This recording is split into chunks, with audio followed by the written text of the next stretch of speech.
Hey, hello everybody. Welcome to Text Potential. I'm your host, Paul Soul. Hey, what do? We really highlight the brightest minds in the corridor as we talk about innovation and technology and really celebrating that power of the region.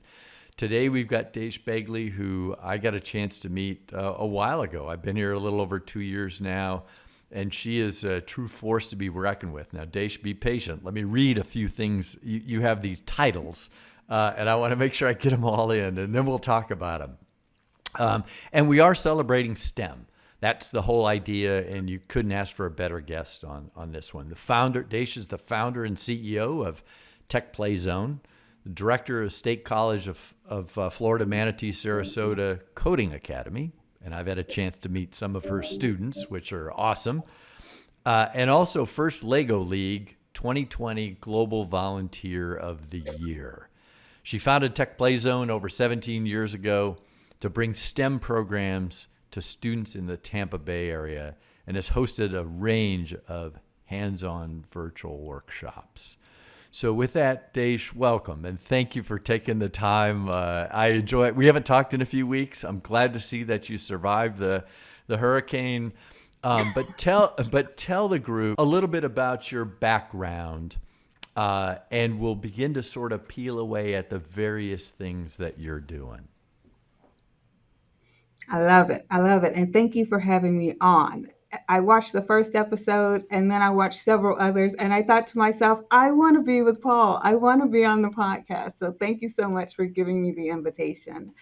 I have been in Florida for roughly 28 years. We moved down here right after marriage. I'm from Texas originally, and my husband and I came to Florida and began to see how amazing the state of Florida is, especially as far as education and as far as educational pathways for our kids. And we thought to ourselves, wouldn't it be great if our kids could pursue the same types of careers that we pursued? I attended the University of Texas at Austin, but graduated with my computer science degree from the University of South Florida. Go Bulls! And my husband also graduated with his master's degree, well, his bachelor's from Texas A&M. We don't hold that against him. But then his master's degree from University of South Florida in data science. And we wanted our kids to feel comfortable with technology. We wanted them to be engaged. We wanted their friends to feel confident about the types of things that they could do with the equipment at their disposal. You remember, this is in 2005. We were probably just getting around to where kids were using their parents' desktop computers, Right. right? So the kids were playing the games on CDs, and it was right at the start probably where we were starting to see some Microsoft games and some online games to get kids excited about learning. And we had some bright ideas about what we could do to engage kids too. So that's a little bit about my background. So that leads me to a number of questions, and in your as you think about, so you've got these great degrees, um, you have this passion for kids, and passion, and I've noticed this over the last couple of years of, and it's part of what the corridor talks about when we talk about, it's not tech for tech's sake. It's tech, and it's showing kids that they have a spot in this world.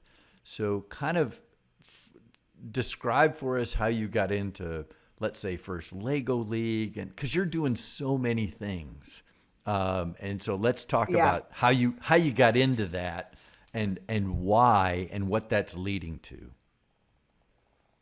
So I'll talk about it from my perspective as a kid first.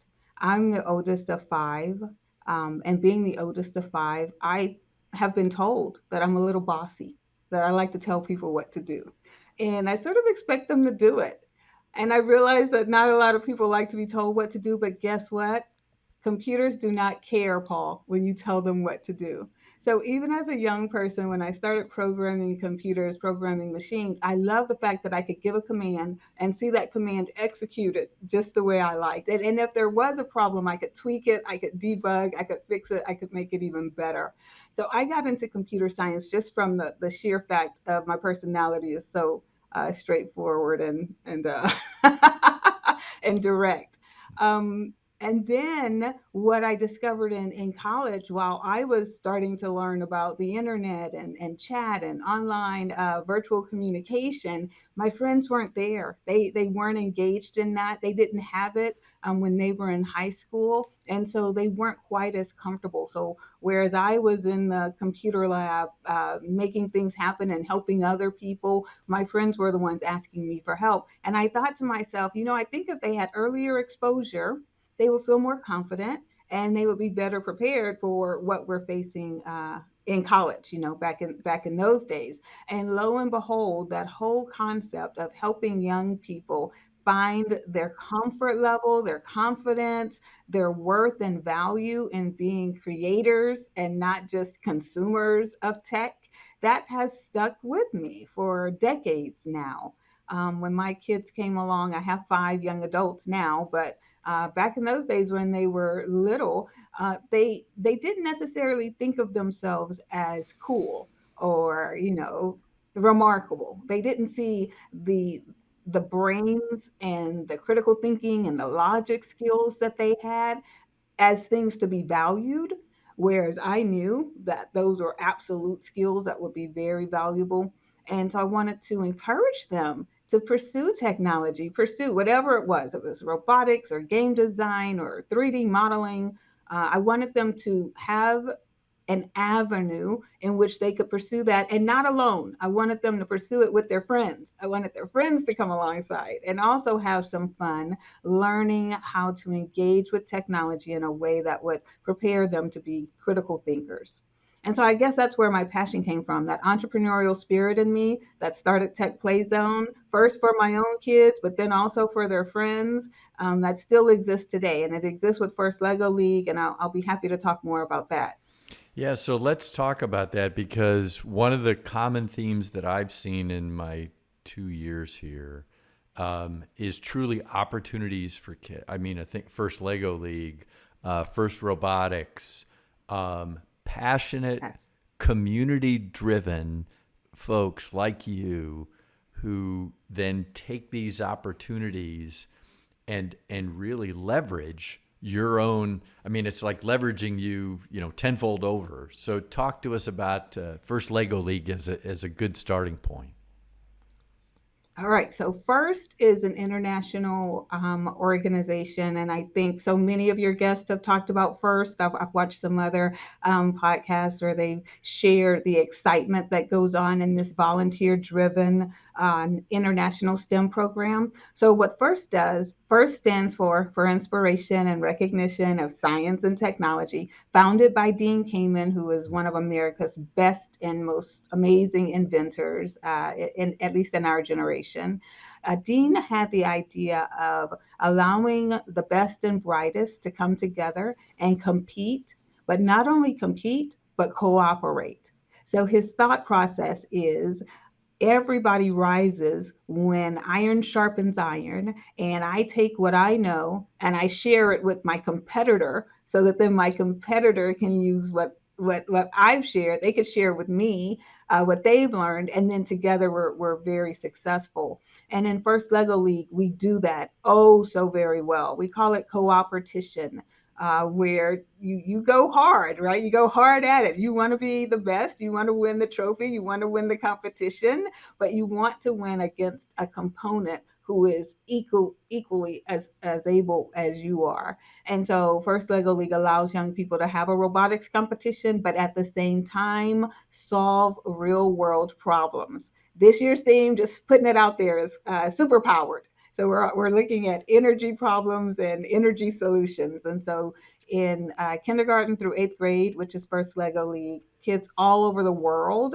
but especially in our 16 county region and all throughout Florida, to be honest, everybody is helping young people try to solve real world problems by being mentors and volunteers and coaches. And then we have these tournaments, and the kids compete at the tournaments. And this is what I love. All of my kids were in First Lego League, and now my kids have master's degrees in computer science of their own, and I'm still in First Lego League, and Right, and, right. and they're long gone, right? Yeah. But what I love about it is that it builds the teamwork, it builds that research love, the love for finding out new things, the love for being innovative. It builds communication skills. Paul, I could go on and on about First Lego League, but just to say that it is a volunteer driven effort to help kindergarten through 12th graders, really. I work with First Lego League, but you said, first tech challenge, first robotics competition. It's a huge pipeline to help young people engage in careers that we know will make a difference in their lives and in the world. Yeah. So, and I don't think I'll share this thought with you. So back in the day when I went through college, I was an aero engineer student, and I was jealous beyond belief of my mechanical engineering brothers and sisters because they got to take this class by Professor Woody Flowers, who had partnered with Oh Dean my Kamen, God. and it was building these robots. And it was this tennis ball challenge, and I was in a fraternity. We would wear our fraternity jerseys to cheer them on, and so Yes. it's so exciting to see that same environment. And we would fill that class or that giant sort of auditorium classroom, and just go at it in a very co-opetition kind of way.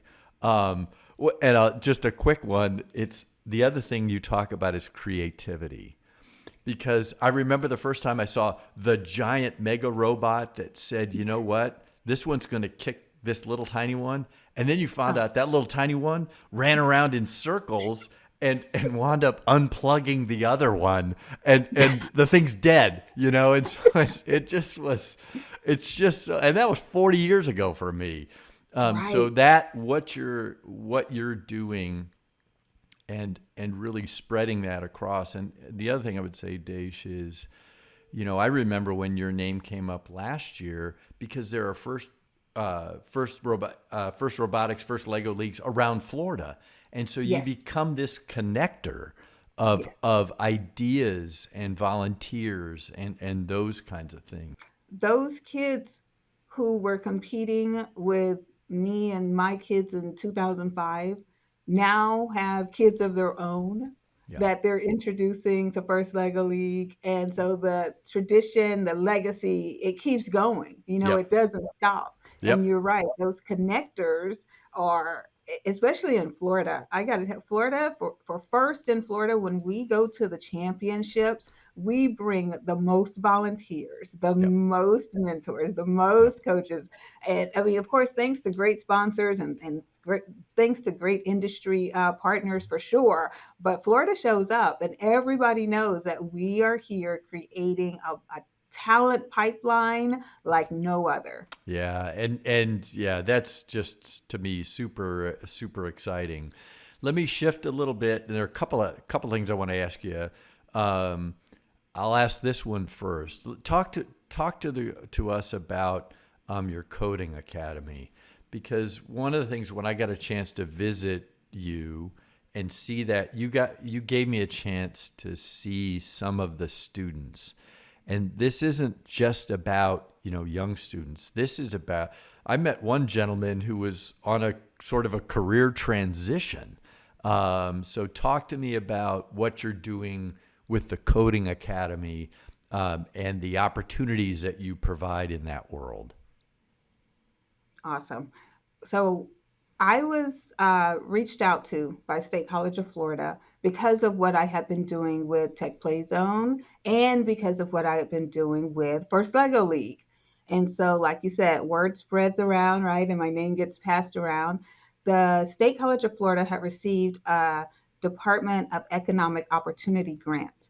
And that grant was for an innovative center for advanced technology. That's what they wanted the building to have. And inside the building, there would be a coding academy. And so the goal would be to help people transition into high tech, high wage jobs, even if they had no existing technology experiences or degrees for that matter.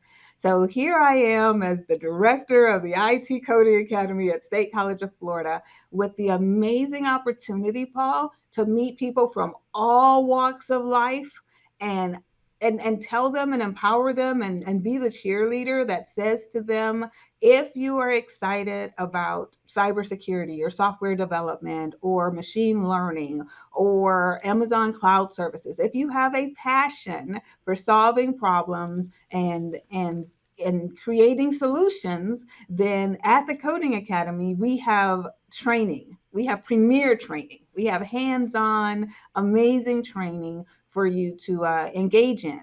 And so I always tell the students, be it the youngest of them or the oldest of them, it's not going to be a cakewalk. It's not necessarily going to be easy because technology, it requires work. I mean, computer science, engineering, information technology, it takes hard work. But with the right motivation and with the right persistence and perseverance, I honestly believe anybody can do it. Our retention rate here at the Coding Academy is over 90%. When my students come to me, they stay with me, they finish the program, and then we help find them jobs. And in the 2 years, I started January of 2021. It'll be, 2 years in 2023. But since that time, we've put together a well-oiled machine of fantastic training with mentors from amazing partners, with donations from generous givers who help make our programs affordable, accessible, and attainable. And so I'm just really excited. I mean, it's really like a combination of government with the Department of Economic Opportunity grant and then industry partners saying, here are the relevant certifications we think people will need in order to get jobs. And then hard working, highly motivated learners all coming together to make a difference in the lives of the learners and in the economic value of the community. Yeah, absolutely. And one of the things that resonates with me, Desh, as you describe that is, and this is something I've learned in the corridor. We talk sometimes in the corridor, we think about, okay, it's the big universities, right? It's UF, it's UCF, it's USF. And what I have learned, thanks to you and others, is the power of the state college, the power of the community college. You are meeting people where they are. There so many barriers, and it's nobody's fault, but there are so many barriers when you think, well, I can't get to a university, that's way above me. But wait a minute. Look at the opportunities we have that are that are helped by these community colleges and state colleges. So you got 26 West where you are, which is just this amazing place. Which I think is just super. So that and that economic powerhouse is really what we're talking about. And as we get through the pandemic, and you can see that talent coming in, and that's what resonated with me when I met some of your students. When I got a chance to walk through, was you're changing lives. And it takes folks like you. Honestly, it takes people to give them permission to see themselves in that world. And then they just go at it. And believe me, if you were my instructor, I'd do my homework, because I know what you can be like. The other thing I'll share, I forgot to mention this, to the point of relevance of what you're doing. So I go back to your superpower theme this coming year for First Lego League. Hurricane Ian came through. And I still remember, it was a week ago, I saw the power grid map of the millions that were without power. So you are working on, you are giving kids that opportunity to work on stuff that they're living through right now, which I think is just is an amazing sort of place. tell Yes. me, Yes. I believe you're a futurist. You may not see yourself in that, but I think the more I talk to you, I the am. more, I'm a the more visionary. that you are. Yes. So Yes. what do you see your, whether it's first Lego League or Tech Play Zone or things like that, our kids are being, technology is so fast and rapidly accelerating. So if you had to kind of look out, where do you see Desh and her enterprise of the future, and then perhaps how can we help you get there? Nice. Nice. I love the fact that it's been a common thread for me. My path, my passion, my purpose, it really hasn't changed very much at all. It's that concept of helping people see their worth, see their value, see their abilities, and then taking it to the next level. So when I started with robotics and with Tech Play Zone, I am no, in college, when I told my friends about the internet and they didn't understand what I was talking about, and I said, "You guys, this is going to be a pretty big deal." I am that futurist. I am the visionary. In 2000, I want to say it was 2012, maybe 2013, when I had this little robot sitting behind me, Jane. I call her Jane, and I said that our kids are going to be able to program robots in kindergarten. We're going to have kindergarten coders, and it won't be anything but a thing for them. They won't even think about it. And now you see a child holding a tablet, making some kind of game that does something that goes here, there, and yonder. And everybody's sort of amazed that the kids can do it. I'm not amazed at all. Whereas I was reading Dick and Jane books in kindergarten back in the day, my kids were reading, I don't know, 40, 50-page books with plots and themes and characters. And they were Right. being asked questions about what was the author's intent when they wrote the story. So for me, it's always about helping prepare our young people for the big future that's ahead of them. And for now, especially, and I know adults are going to have to do it too, Paul, but artificial intelligence and helping our kids be able to decipher between what's real and what's not, what's physical and what's just digitally created to appear to be physical. That whole concept of making sure that cultures are represented in a digital virtual space, and that kids are able to maintain their own ownership of their creations, so that it's not just taken and used by someone else. So vi- visionary, speaking as a visionary, I'm moving toward artificial intelligence and virtual reality, and helping our kids become creators in that space, and then helping the adults all around us to see how they can protect our kids when we are in those spaces, and how the adults can also get jobs and have careers that are going to change the future. Yeah. So, gosh, it's so great to hear, because as I think about, like the AI Education Project founded by Ora Tanner, what UF is doing in the AI Yes, world with President Fox saying, you know what, if we keep AI in the science and engineering world, there'll be a tenth of the value that it could be. So then going across and putting it, demanding that it's in all his colleges, and then seeing what UF is doing in the educational system. It's not just you. I education mean, it's space. just this. It really is, and it amounts to, again, the great things that I love about Florida. When we bring people together to talk about being creative, and you highlighted that, it is always additive. You cannot cancel out creativity. Can't cancel each other out, and That's and right. and believe me, It adds on. It it builds. absolutely, there's no other way around it. It Yeah. completely adds on what that means. So let me give you the last word. What question didn't I ask, or what topic, what thing would you like to share to the audience? And I know you're part of the core team call, which is great. I love the fact that you're helping me meet my 2022 resolution, which was get out of the super Central Florida whirlwind and get to the edges of the network. That's exactly right. So you've helped me do that. Any final thoughts for the group?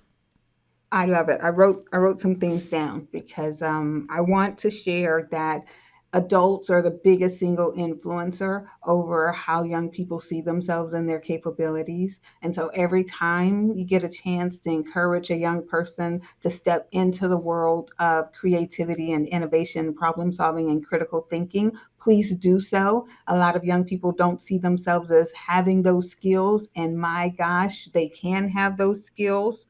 And mentorship matters. I am so thankful here at State College of Florida that we've had industry partners step up and agree to mentor our students of all ages. I myself have a mentor. So anytime you have the opportunity to help lift someone up and share your experiences with them so that they can avoid some of the obstacles that maybe you've endured, please do so. And then finally, if you can support teams or students or volunteers and coaches in First Lego League, First Tech Challenge, or First Robotics competition, please do so. Those kids are our future, and it's such a diverse audience. Here in Florida, we have so many kids of all ages, all skills, all knowledge, all grade levels. And what they want to do is be passionate about problem solving. And that's what we're doing in First. So anytime you get a chance to support First, I ask that you do so. I'm not, that's a mic drop moment right there. So I am not, I usually end with something. I'm going to say nothing. Desh, it is such a pleasure. And I love you, man. It is so good of what you do. To the audience, thanks for being a part of this podcast. You can see why things are special here. I told you my dog would start barking by the end of this thing. Hey, we look forward to seeing you next time. And please share this with others, to Desh's point about mentorship and just getting engaged. That's the whole purpose. Desh, thank you very much. Everybody have a great day.